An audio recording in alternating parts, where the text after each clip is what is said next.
నమస్తే కడప వార్త. కడప జిల్లా కాజీపేటలో అతి దారుణం చోటు చేసుకుంది. ఓ ప్రేమోన్మాది తనను పెళ్లి చేసుకోలేదని ఓ అమ్మాయి మీద కచ్చికట్టి ఇంట్లో తల్లిదండ్రులు లేని సమయం చూసి అతి దారుణంగా గొంతు కోసి హత్య చేశాడు. వివరాల్లోకెళ్తే కాజీపేట అగ్రహారంలో ఉంటున్న కీర్తన మోడల్ స్కూల్లో ఇంటర్మీడియట్ చదువుకుంటోంది. అదే ఊరుకు చెందిన వెంకటేష్ ఆ అమ్మాయిని పెళ్లి చేసుకోవడానికి ఒప్పుకోవడం లేదని కీర్తనను అతి దారుణంగా కిరాతకంగా హత్య చేసి పరారయ్యాడు. కీర్తన మృతికి చెల్లించిన గ్రామ ప్రజలు, ప్రజా సంఘాలు కాజీపేట కూడలిలో ఆ కిరాతకుడిని శిక్షించాలని ధర్నాకు దిగారు. తమ బిడ్డను కోల్పోయిన తల్లిదండ్రులు కన్నీరు మున్నీరు అవుతున్నారు. ఇలాంటి సంఘటనలు మళ్లీ పునరావృతం కాకుండా దుండగుడిని ఉరిశిక్ష వేయాలని ప్రజా సంఘాలు డిమాండ్ చేస్తున్నాయి. నిందితుడు వెంకటేష్ మీద పోలీసులు కేసు కట్టి నిందితుడి కోసం గాలింపు చర్యలు చేపట్టారు.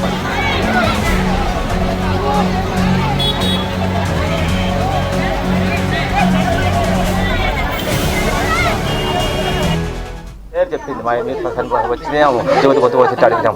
ఎవరంటే కొట్టాలు వెంకటేష్ పవీను అంటే పవీను అయితే మాకు ఎవరో తెలియదు. వెంకటేష్ అంటే తెలుసు. కొట్టాలు అనింది కాబట్టి గుర్తు ఖచ్చితంగా వాడే.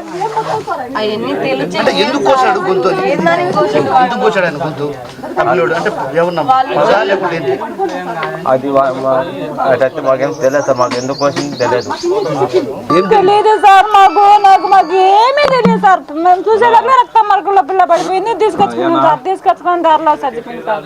సెకండ్ ఇయర్ రాసి చదువుతాం సార్. సెకండ్ ఇయర్ అయిపోయింది. ఎగ్జామ్స్ రాసి వచ్చింది. సెకండ్ ఇయర్ చదువుతాం సార్. పాప తైరారెడ్డి కొట్టాలి model school sir. AP model స్కూల్లో ప్రతి ఒక్కరూ తప్పనిసరిగా యూట్యూబ్లోకి వెళ్ళి కడప వార్తను లైక్ చేయండి, సబ్స్క్రైబ్ చేయండి.